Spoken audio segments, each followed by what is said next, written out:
Assalamualaikum warahmatullahi wabarakatuh. Siti Masitoh adalah salah satu figur teladan dalam Islam, seorang perempuan yang menunjukkan keteguhan iman yang luar biasa. Ia merupakan mantan istri Nabi Khidir alaihi salam dan sosok yang diperlihatkan kepada Nabi Muhammad Shallallahu alaihi wasallam dalam perjalanan Isra Mi'raj. Dalam perjalanan itu, Rasulullah mencium bau wangi yang khas, lalu bertanya kepada Jibril, "Wahai Jibril, bau apakah ini?" Jibril menjawab, "Ini adalah bau Masitoh dan anak-anaknya." Pada suatu masa, seorang raja menjodohkan anaknya dengan Masitoh dengan harapan bahwa pernikahan ini akan melahirkan seorang pewaris takhta. Namun, anak raja itu enggan menggauli istrinya. Suatu hari, ia berkata kepada Masitoh, "Aku tidak membutuhkan seorang wanita di sampingku. Aku memberimu dua pilihan, tetap tinggal bersamaku dan beribadah kepada Allah, tetapi rahasiakan hubungan kita, atau aku akan menceraikanmu." Masitoh memilih untuk tetap tinggal. Setelah 1 tahun berlalu, sang raja memanggilnya dan bertanya, "Kamu masih muda, anakku juga masih muda. Mengapa kalian belum memiliki anak?" Masitoh menjawab, "Anak adalah anugerah dari Allah. Jika dia berkehendak, kami akan memilikinya. Jika tidak, maka kami tidak akan pernah memilikinya." Mendengar jawaban itu, raja memerintahkan anaknya untuk menceraikan Masitoh. Setelah diceraikan, ia hidup sendiri di pinggiran kota dan tetap menyembah Allah seperti yang diajarkan mantan suaminya. Suatu hari ia bertemu dengan seorang laki-laki yang mengucapkan nama Allah. Masitoh penasaran dan bertanya, "Dari mana kamu mengetahui nama Allah itu?" Laki-laki itu menjawab, "Aku adalah sahabat mantan suamimu." Mereka pun akhirnya menikah dan dikaruniai beberapa anak. Setelah beberapa lama, Masitoh bekerja sebagai tukang sisir anak Firaun sementara suaminya bekerja di istana. Dalam kitab Qashasul Anbiya karya Imam Ibnu Katsir, disebutkan bahwa anak raja yang menikahi Masitoh adalah Nabi Khidir. Nabi Khidir yang kelak menjadi guru Nabi Musa alaihi salam, namanya diabadikan dalam surah Bani Israel. Masitoh memiliki ketangguhan iman karena pernah menjadi istri Nabi Khidir. Keimanannya tetap teguh hingga akhir hayatnya, karena semasa pernikahan Nabi Khidir telah mengajarkan ketauhidan kepadanya. Ketika Masitoh menjadi pembantu rumah tangga di istana Firaun, terjadi sebuah peristiwa yang menjadi bukti kuatnya iman Siti Masitoh. Pada suatu pagi di istana Firaun yang megah, tampak 2 orang perempuan tengah beraktivitas. Seorang perempuan dewasa dengan raut wajah yang damai dan menenangkan, serta seorang remaja putri yang cantik jelita. Jika diperhatikan, keduanya memiliki perbedaan kedudukan, meski tampak begitu akrab. Perempuan dewasa itu adalah Masitoh, sementara remaja putri itu adalah anak Firaun. Sang putri duduk menghadap cermin, sementara Masitoh dengan lembut menyisir rambutnya. Sambil bersenandung, mereka berbincang akrab.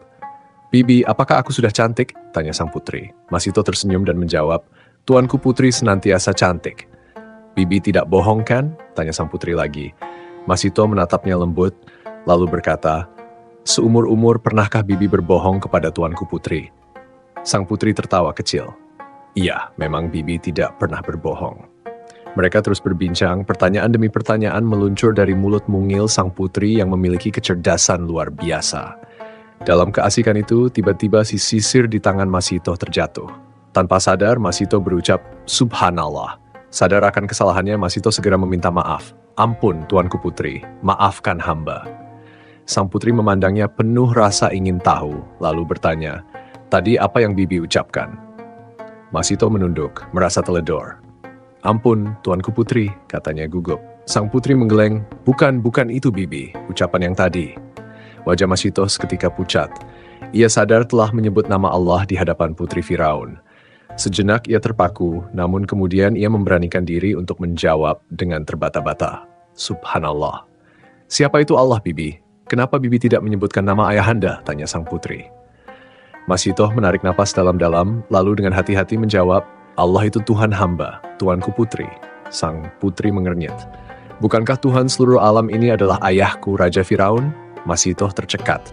Wajahnya memucat, membayangkan bahaya yang mengintainya. Namun dengan suara lirih ia berkata, "Benar, tuanku putri. Namun bagi hamba dan keluarga hamba, Tuhan itu Allah yang Maha Esa." Sadar akan risikonya, Masitoh segera mencoba mengalihkan pembicaraan.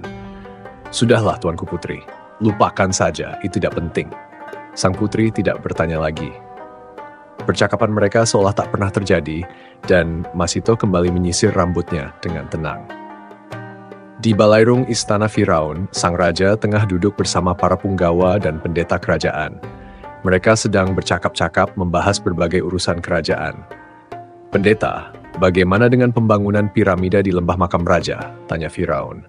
Pendeta segera menjawab, "Semua berjalan lancar berkat restu Tuhan hamba." "Bagaimana dengan keperluan untuk pembangunan itu?" lanjut Firaun. "Tidak usah khawatir, Tuhan hamba.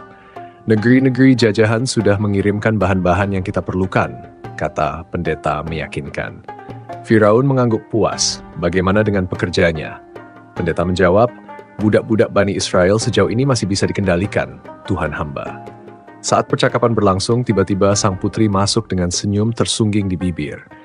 Ia mendekati sang ayah dan duduk di sampingnya dengan sikap manja seorang putri raja. Firaun menatapnya lembut. "Putriku, jelita purnama kerajaanku yang tiada tara, apa yang kamu inginkan hari ini hingga mau ikut duduk di sini?" Sang putri tersenyum lalu berkata, "Tuhan hamba, ada berapakah Tuhan di muka bumi ini?" Firaun terkesiap mendengar pertanyaan anaknya. "Putriku, hanya ada satu yang patut disembah di muka bumi ini, yakni aku. Celakalah orang yang tidak menuhankan aku. Dengan kekuasaanku, aku bisa membuat orang tetap hidup atau memberinya kematian, bahkan kesengsaraan sepanjang hidupnya." Namun, sang putri tetap melanjutkan, "Tuhan hamba, kemarin Bibi Masitoh menyerukan asma Tuhan selain asma Tuhanku." Firaun sontak berdiri, amarahnya meluap. "Apa? Tuhan mana yang disembah oleh Masitoh?" Suaranya menggelegar. Sang putri menjawab dengan polos, "Bibi Masito menyebut asma Allah, bukan asma Tuhanku." Wajah Firaun merah padam. "Siapa itu Allah? Putriku, hanya ada satu Tuhan dan itu adalah aku." Balairung istana tiba-tiba sunyi. Semua yang hadir terdiam membisu. Firaun menoleh tajam ke arah para pengawalnya. "Punggawa, tangkap dan masukkan Masitoh, budak Bani Israel itu, ke dalam penjara." Para punggawa berdiri serempak. "Baik, Tuhan hamba," seru mereka. Firaun lalu beralih ke pendeta. "Persiapkan pengadilan untuk Masitoh secepatnya."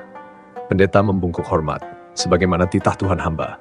Di balik dinding istana, di dalam ruangannya yang sempit dan hening, Masitoh hanya bisa beristighfar. Ia tahu ujian berat tengah menantinya. Namun, hatinya tetap teguh. Baginya hanya ada satu Tuhan, yaitu Allah yang Maha Esa. Tuan Putri tercekat, tidak terbayangkan sebelumnya bahwa apa yang telah disampaikannya akan mencelakakan orang yang paling disayanginya. Namun, apa mau dikata? Nasi telah menjadi bubur. Para pengawal kerajaan Mesir tergopoh-gopoh menyeret Ibunda Siti Masitoh dengan paksa. Salah seorang pengawal berkata, "Celaka engkau dan keluargamu, Masitoh." Masitoh menjawab dengan wajah yang teramat takut. "Ampun Tuan, ampun Tuan." Di sebuah rumah yang amat sederhana, jauh di pinggiran kota, nampak seorang ayah sedang bercanda dengan keempat anak-anaknya. Mereka tampak bahagia dalam kesederhanaan. 2 orang anak perempuan, seorang anak laki-laki, dan satu lagi anak yang masih balita berada dalam dekapan ayahnya. Hingga tiba-tiba terdengar suara pintu yang dibuka dengan paksa. Mereka berlima tersentak kaget. Spontan, anak-anak berkumpul memegang lengan ayah mereka dan dengan perasaan takut. Masuklah para pengawal kerajaan Mesir dengan kasar. Tanpa basa-basi, salah seorang pengawal berkata, "Kalian semua harus ikut kami." Anak-anak Masitoh menjerit, "Abi, Abi, ayahku, ayahku." Tanpa memberi kesempatan bagi mereka untuk bertanya, para pengawal dengan paksa menyeret mereka semua keluar dari rumah. Di balai ruang pengadilan kerajaan Mesir, tampak Raja Firaun duduk di singgasananya, lengkap dengan para punggawa, pendeta, dan pengawal kerajaan. Di hadapan mereka duduk bersimpuh dengan tangan terikat ke belakang Ibunda Siti Masitoh. Di kanan dan kirinya berdiri 2 orang pengawal kerajaan. Sementara itu, di sisi lain ruangan, keluarga Masitoh duduk dengan wajah tertunduk lesu, lelah, dan takut, dikawal oleh beberapa pengawal kerajaan. Dengan suara lantang, Raja Firaun berkata, "Masitoh, katakan Firaun Tuhanku." Ia mengulangi perintahnya sebanyak 3 kali. Namun Masitoh tetap tidak bergeming. Hingga akhirnya saat Firaun mengucapkannya untuk ketiga kalinya, Masitoh dengan penuh keyakinan, "Allahu Ahad." Mendengar jawaban itu, Raja Firaun semakin marah. Para punggawa, pendeta, dan pengawal bergemuruh mencemooh. Salah satu dari mereka berteriak, "Lancang! Kau berani menyembah Tuhan selain Firaun? Bukankah dia telah memberimu kehidupan?" Raja Firaun kembali memerintahkan, katakan Firaun Tuhanku yang maha perkasa. Namun, Masito kembali menjawab dengan penuh keteguhan, Allah Maha Esa. Demi melihat keteguhan hati Masito, Raja Firaun mencoba cara lain untuk membujuknya. Masito, jika kau mau mengatakan Firaun Tuhanku, aku akan memberimu harta yang tak terhingga untuk kemuliaan keluargamu. Masito tetap teguh. Allahu Ahad, Allah Maha Esa. Raja Firaun berkata lagi, Masito, kalau aku berikan separuh kerajaanku, maukah kau mengatakan Firaun Tuhanku? Masito tetap dengan keyakinannya. Allahu Ahad. Semakin ramai gemuruh orang-orang yang hadir di ruang pengadilan, Firaun pun mengubah strateginya. Masito, kalau engkau aku jadikan istriku dan kuangkat menjadi permaisuriku, maukah engkau mengatakan Firaun Tuhanku? Masito tetap berpegang teguh. Allahu Ahad. Mendengar itu, seluruh ruangan bergemuruh. Orang-orang yang hadir mengutuk Masito dan melempar apapun yang mereka pegang ke arahnya. Amarah Raja Firaun memuncak. Masito, engkau pilih mana? Keluargamu aku masukkan ke dalam minyak yang mendidih, atau engkau mau mengatakan Firaun Tuhanku? Masito tetap kukuh. Allahu Ahad, Allah Maha Esa. Ruangan pengadilan pun mendadak sunyi. Dengan suara menggema, Firaun memerintahkan pengawal seret suaminya, masukkan ke dalam belanga minyak. Para pengawal segera menarik lengan suami Masito dengan kasar. Sementara itu, bayi yang digendongnya diserahkan kepada anak pertamanya. Suaminya menatap Masito. Mereka saling berpandangan dan tersenyum penuh keikhlasan. Masito berkata, Syahid, kemuliaan surga menunggumu. Suaminya membalas, Insya Allah, relakan aku. Dengan kasar, para pengawal menariknya menuju minyak mendidih yang telah dipersiapkan. Ketiga anak Masito pun menjerit meneriaki ayahnya. Suami Masito mengatakan, Selamat tinggal anak-anakku, semoga kelak kita bertemu di surga. Semakin geramlah Raja Firaun. Ia berkata, Katakan Firaun Tuhanku. Tetap saja mulut Masito mengatakan, Allahu Ahad. Raja Firaun pun berkata, Seret anak pertama Masito. Para pengawal pun memegang lengan anak perempuan Masito. Balita yang digendongnya diserahkan kepada anak kedua Masito. Pengawal menariknya dengan paksa. Anak pertama pun menyebut nama ibunya sambil menangis ketakutan. Masito berkata dengan kelembutan, Sebut asma Allah anakku. Dengan muka sendu, anak pertama mengatakan, Allahu Akbar, Allahu Akbar, Allahu Akbar. Raja Firaun pun bertanya lagi, Bagaimana Masito? Katakan Firaun Tuhanku. Namun Masito tetap berkata, Allahu Ahad. Raja Firaun berteriak, Seret anak kedua Masito. Pengawal pun memegang lengan anak laki-laki Masito. Balita yang digendongnya diserahkan kepada anak ketiga Masito. Pengawal menarik dengan paksa, dan anak kedua pun dimasukkan ke dalam belanga minyak yang mendidih. Sebelum itu Masito berkata, Sebut asma Allah anakku. Lalu anak kedua itu menyebutkan, Allahu Akbar, Allahu Akbar. Raja Firaun berkata lagi, Bagaimana Masito? Katakan Firaun Tuhanku. Namun, Masito tetap menjawab dengan penuh keteguhan, Allahu Ahad, Allah Maha Esa. Raja Firaun pun berteriak lebih keras, Seret anak ketiga Masito. Pengawal pun memegang lengan anak perempuan Masito. Balita yang digendongnya diserahkan kepada ibunda Masito. Setelah terlebih dahulu pengawal melepaskan ikatannya. Pengawal menarik anak ketiga dengan paksa. Anak ketiga pun menangis. Umi, ibuku, ibuku. Masito menjawab, Sebut asma Allah, anakku. Lalu anak yang ketiga menjawab, Allahu Akbar, Allahu Akbar, Allahu Akbar. Raja Firaun kembali bertanya dengan penuh kemarahan, Bagaimana Masito? Katakan Firaun Tuhanku. Namun Masito tetap berkata, Allahu Ahad. Keteguhan iman ibunda Siti Masito semakin membuat Raja Firaun marah. Ia pun berkata, Sekarang hanya tinggal engkau dan anak bungsumu. Katakan Firaun Tuhanku atau aku akan merebus anak bungsumu. Ibunda Masito menundukkan kepala, mencium anak bungsu yang digendongnya. Ia tercekat, ada keraguan di wajahnya ketika melihat raut anak bungsunya yang masih terdiam. Masito terus mencium wajah anak bungsunya hingga Allah Subhanahu wa Ta'ala menurunkan mukjizatnya.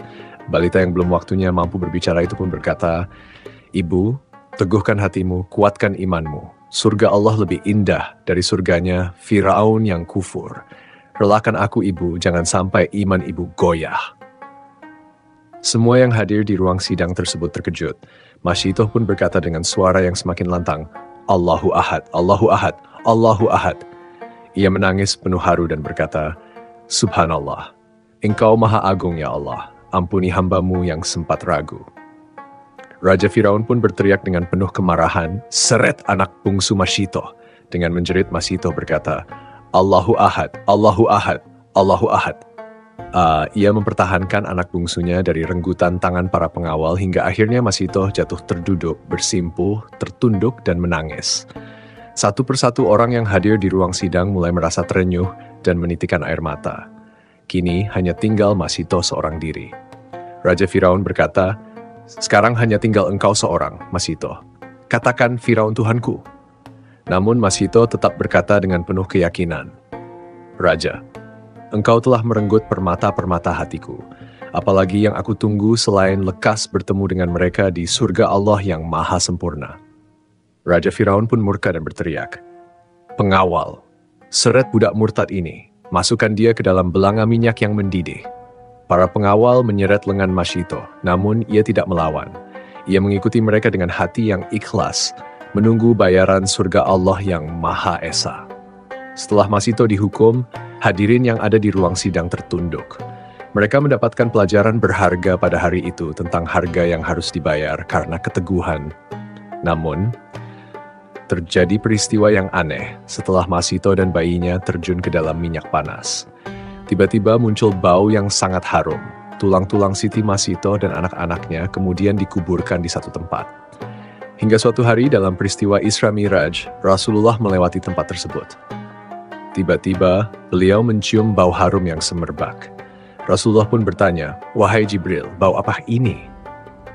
Malaikat Jibril menjawab, itulah kuburan Masyitoh bersama anak-anaknya. Setelah Siti Masyitoh dan anak-anaknya mengorbankan diri demi keimanan, ruh mereka pun naik ke hadapan Allah dalam keadaan mulia.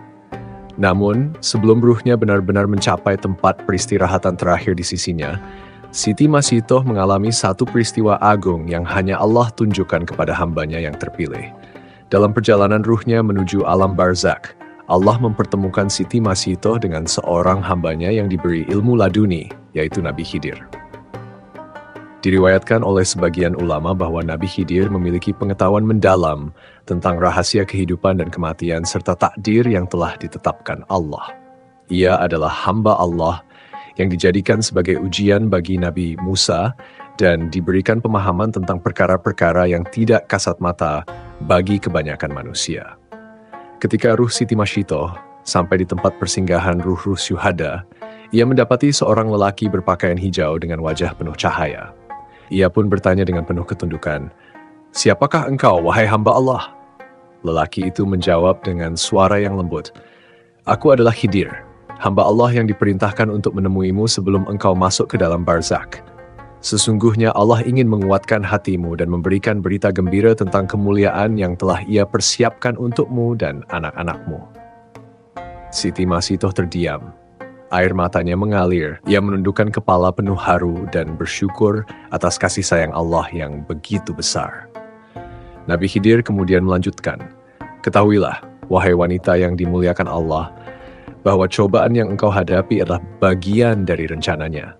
Engkau telah memilih jalan para syuhada, dan Allah telah menyediakan istana di surga yang begitu indah untukmu.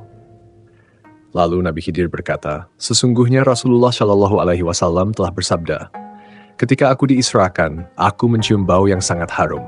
Lalu aku bertanya, bau apakah ini wahai Jibril? Maka Jibril menjawab, ini adalah bau dari tukang sisir putri Firaun dan anak-anaknya.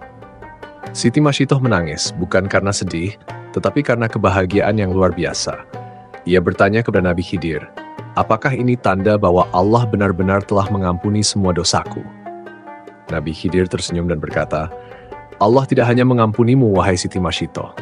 Allah telah meninggikan derajatmu sebagaimana para syuhada yang mengorbankan nyawa mereka demi keimanan. Ketahuilah bahwa engkau adalah teladan bagi orang-orang beriman setelahmu. Kisahmu akan diceritakan di antara orang-orang syalih hingga hari kiamat. Dan ingatlah firman Allah, dan jangan sekali-kali kamu mengira bahwa orang-orang yang gugur di jalan Allah itu mati. Sebenarnya mereka itu hidup di sisi Tuhannya dengan mendapat rezeki. Mendengar ayat ini, ruh Siti Masyitoh pun semakin tenang. Ia tahu bahwa perjuangannya tidak sia-sia, dan Allah telah mempersiapkan tempat terbaik untuknya dan anak-anaknya di surga.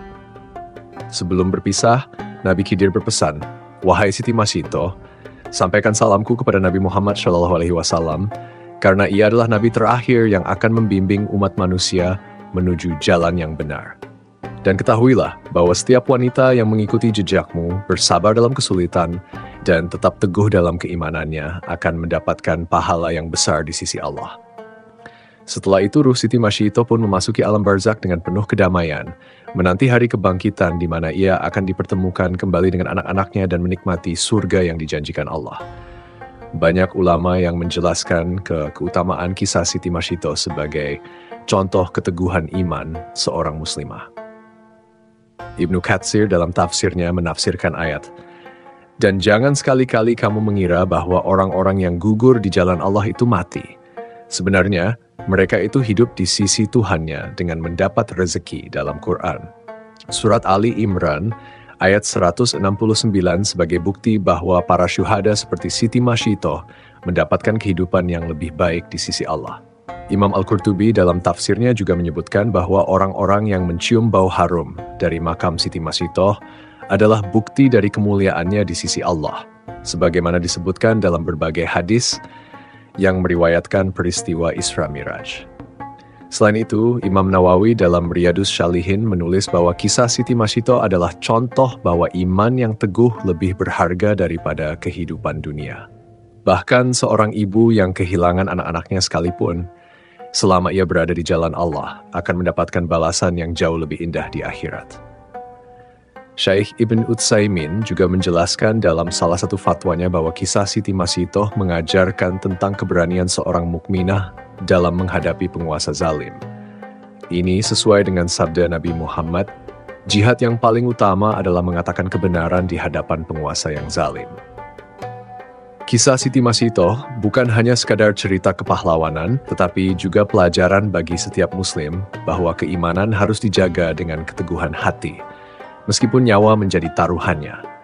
Allah telah mengangkat derajatnya sebagai syuhada.